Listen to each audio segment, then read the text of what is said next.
Welcome to Parenting Unscripted. I am your host, Katie Collett, and we'd like to thank Norfolk Public Schools for sponsoring this episode of Parenting Unscripted. We have a great conversation today. Of course, we are focused on back to school, but specifically, we are looking through the eyes of foster families. So I have two wonderful guests today. First, we have Lauren Tremper of Connect with a Wish, which does so much with local foster families, and also Natalie Farthing, who is a foster parent here locally. So ladies, hello. Good morning. Thank you for joining us today. Lauren, a little bit about your background for everyone. I know you have 3 biological children, and you've also adopted 2 children from foster care. Grand total of 5. So you are quite busy. And Natalie, tell me a little bit about your family as well. Yes, we have 3 biological children. They're 9, 11, and 5. And we have 2 foster sons right now who are 9 and 1. So you are also quite busy. Yes, ma'am. And also, though, I've found it super fascinating. Talk to us about how many foster placements you have had over the last 4 years. Yes, we started in September of 2021, and since then we've had 7 longer-term placements and 12 other kiddos come through our door for overnights, emergency placements, respite. So 19. I was going to say, that's a grand total of 19 for those who math is not the strongest point. But my goodness, it's so amazing what both of you have done. And then Lauren, of course, you working with Connect with a Wish. Can you explain, if our viewers have not heard about Connect with a Wish before, Lauren, what exactly the organization is all about? Absolutely. Connect with a Wish was started 11 years ago. It's a nonprofit out in Virginia Beach. Although we serve all of Hampton Roads with various services. I think we are up to more than 20 events and programs that we run each year. And we just want to make sure that social workers and foster families feel supported and have what they need. The organization was started to grant wishes. Obviously, it's in the name, Connect with a Wish. And quickly, our president and founder, Joy, realized that the requests that she was getting was for essentials. We were getting requests for beds and clothing and things like that. And so she pivoted a little bit and said, okay, hold on, we're going to fill those needs. And then what do you want? What do you really want? So since then, that was 11 years ago, it's grown into meeting just about any need we get a call for. So it's a lot, but it's really rewarding. Our staff has grown. We can't do most anything that we do without the support of the community. So we're really connecting the generosity of the community with the needs in foster care. And it is quite a generous community, too. We always say that in this area, we are so blessed to have such wonderful people here who want to help out, who want to volunteer. Natalie, how has Connect with a Wish played a role in your life as a foster parent? Yeah, as a foster parent, you get a call for a kid and they can be at your house within an hour and a half. So sometimes we have what we need. Sometimes we're kind of running to the store real quick, but also guaranteed when that child shows up, a bag from Connect with a Wish will show up very quickly after with the social worker. And so I can at least know and trust that for the first 24 hours, we'll have the basic needs we need. We'll have some clothes that might fit them. Sometimes they don't, and we still have to buy around. But it's Connect with a Wish does their best to give us what we need to kind of make it through that first overnight, which is great. And then we've gotten school supplies, we've gotten birthday gifts, we've gotten Christmas gifts. It's been such a gift. And then I've called them and said, hey, my little girl could use a bike. Could we have a bike? And next thing I know, we've got a bike in our garage. Amazing. Tablets for kids. So I can, if there's kind of a bigger ticket item that I could go buy, but also I know they're there to support us, I will call them first just to see if that's something, just to make it sustainable for us to keep fostering more kids. Yeah, I think that's absolutely incredible. What, Natalie, made you decide that you wanted to be a foster parent? Yes. So it was my husband and I together. It was a joint decision. We both give credit to our faith. And growing up, both of us separately had been to the same orphanage in Nicaragua and learned a lot about missions and vulnerable kids through that experience. And then through working for my church and taking quite a few trips down to Nicaragua, that passion for serving vulnerable kids grew in myself and my husband. And it was a value that we had for our family.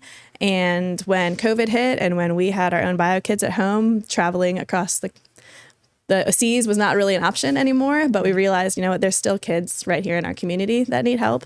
So that kind of birthed this idea of what if we tried it. what if we tried doing it while we're raising our own kids? And we did. And here we are 4 years later, and we have not stopped. Indeed, you have So not. it's crazy. It's wild. But that desire to serve vulnerable kids is just what motivates us every day. Did you ever have a concern about bringing in foster children with your own biological children? Yes, I remember asking our caseworker as we were getting licensed, like, are we okay to do this with our own kids in the home? And she's like, absolutely. I was like, okay. So again, it's been a lot of just living on a prayer a little bit. But yes, Literally, we it became from truly, faith truly, too, right? truly. So yeah, so no, we kind of made the family rule that if our bio kids are unsafe with the placement, then that would be a boundary we would have to hold to. Right. So we've had placements come and we've had placements we've had to end simply because it's becoming emotionally, not quite physically, but almost physically unsafe for our kids. Right. So we have had to make that hard call for our bio kids. They're still our top priority. We have to raise them well while we're doing this. But so far with every ending to a placement comes, when's the next call coming? Aww. And they have yet to say, let's stop. And so until they lead us in that direction, we are going to keep going. As long as we can do it emotionally and again, as long as we all are staying sane through the process, which is the goal. And again, I'm very in tune to their emotional health and the kids, our foster kids. And if we can't meet the needs of everyone in the home, it's not the right placement anymore. Which absolutely makes sense. So yeah, we're still going. Lauren, what about you? What made you decide that you wanted to become a foster parent? Similarly to Natalie, it was a conversation my husband and I had while we were dating and in college. Like, for us, it was framed as adoption. Would we ever want to adopt? We didn't know anyone doing foster care. And early on, before we even got married, the answer was, I think we might want to do that. Yeah. And fast forward, we had three bio kids. Some were expected, some were not. That's okay. The oops babies are always amazing. Love them just the same. So around 2010 or so, we had someone, my husband's a lead pastor of our church here in Norfolk. And so we have a lot of leeway with what we're talking about at church. Yeah. And the director of a local adoption agency was attending at that time. And she said, hey, November is National Adoption Awareness Month. Can I say something? And we said, sure, hop on up there and say something about it. And while they do adoption, they were primarily focused on international adoptions and infant adoptions, which we did know people who had done that.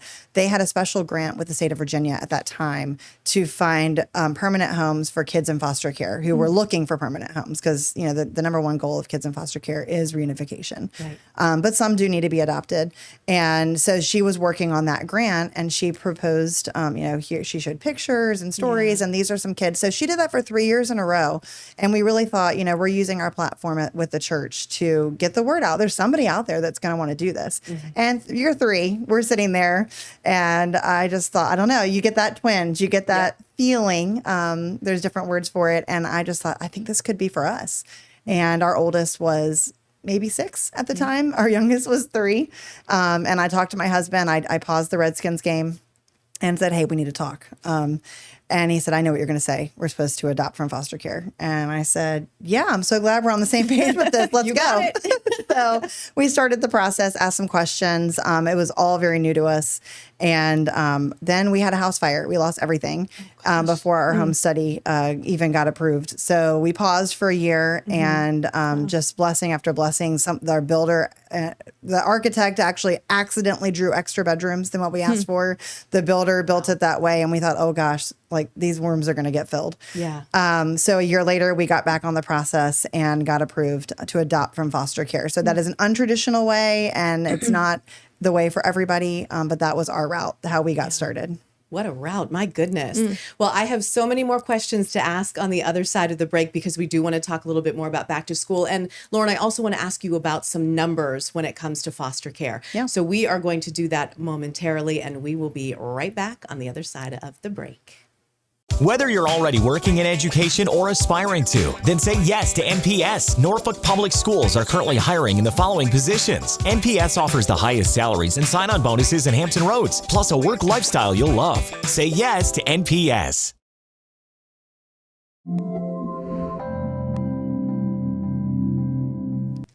Welcome back to Parenting Unscripted. We are continuing our conversation about becoming foster parents and also what it's like at this time of school year this time of year, I should say, when we are talking about back to school. So before we get to all of the back to school tips for foster families, Lauren, I wanted to ask you specifically about some of the numbers when it comes to foster children in Virginia. Can you get us up to speed on those? Absolutely. So I like to say at any given time, there's roughly 5,000 kids in foster care in the state of Virginia. When you come in to Connect with a Wish, you'll see our numbers wall. We try to keep some stats and numbers up there. We'll also say that there are roughly 1,000 kids just in the eastern region of Virginia in foster care.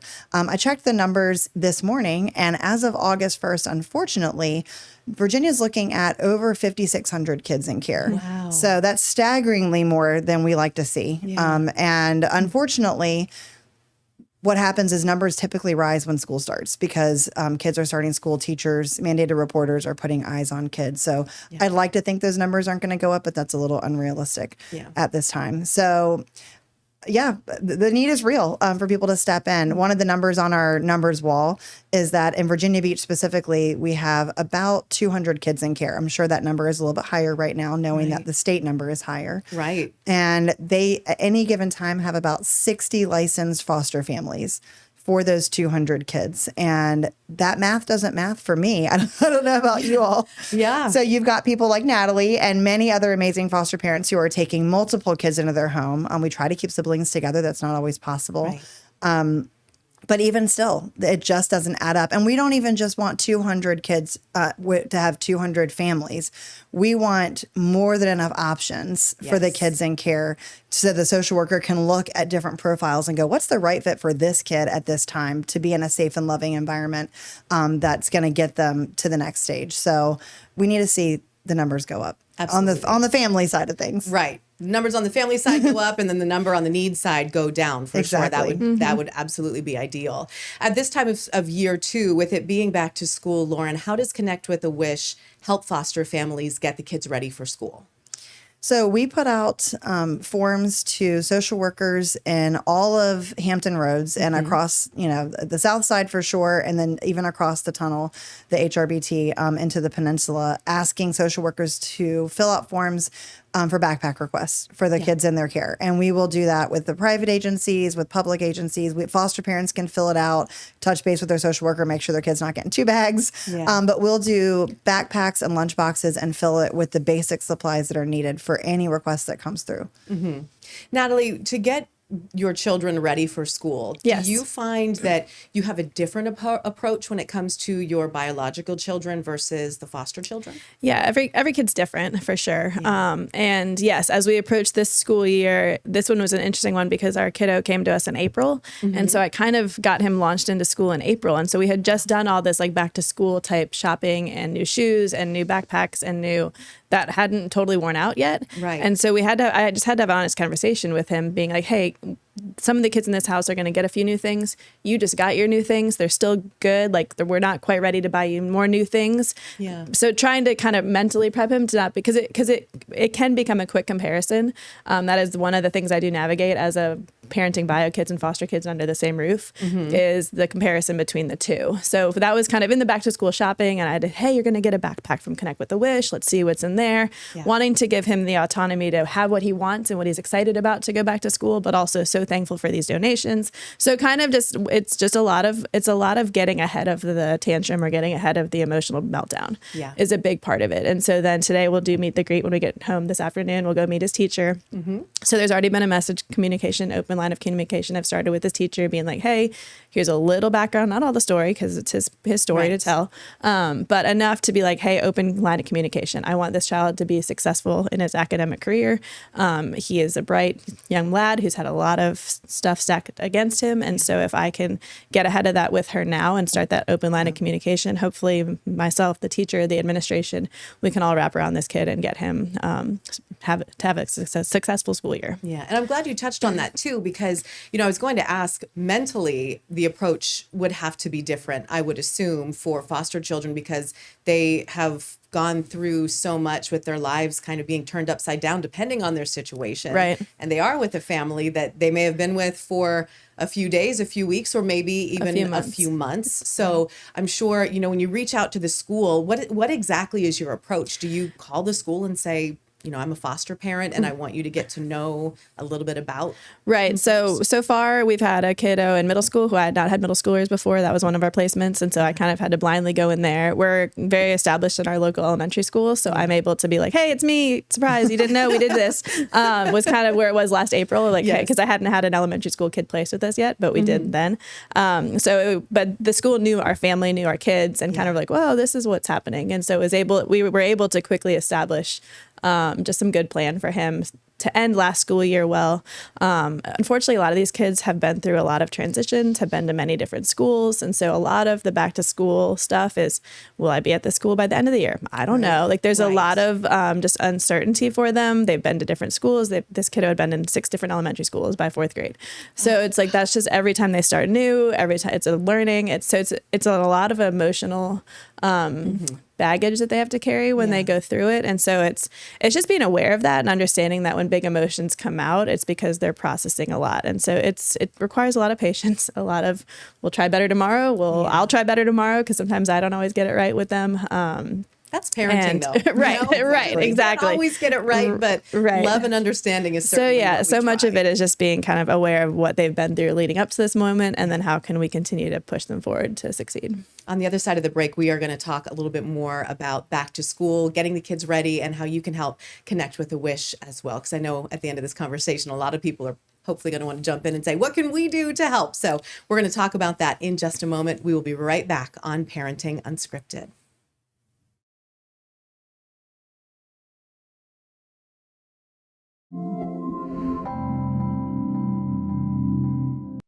Welcome back to Parenting Unscripted. I am your host, Katie Collett, and we are continuing our conversation about preparing foster children to go back to school. I am once again joined by Lauren Tremper, who is the Executive Director of Connect with a Wish, and also Natalie Farthing, who is an amazing foster parent. And I'll tell you, Lauren also fostered and adopted 2 of her foster children. So both very knowledgeable about all of these topics. Natalie, let's talk about establishing a routine. Parents need to do that for the school year no matter what. But how do you manage to establish a routine for your biological children as well as your foster children? Right.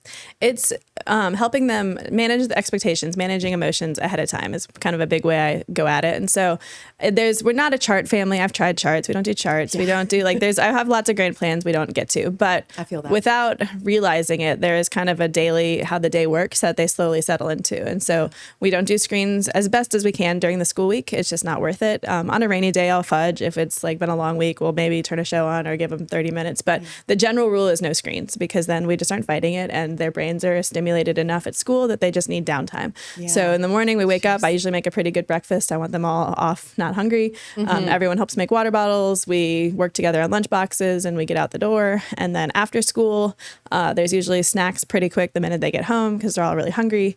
We have a great neighborhood, so there's a lot of outside play time. Yes. And then after school activities, trying to make sure everyone has something that's kind of theirs that they get to own, foster and bio. So it's a little bit of it's chaotic trying to make sure everyone gets where they need to go. But between a little bit of no kid does more than 2 sports a season. We can't manage that. That'd be a lot. So everyone gets a sport, everyone gets some active outside play time, and then homework gets done if it's needed kind of at the end of the day.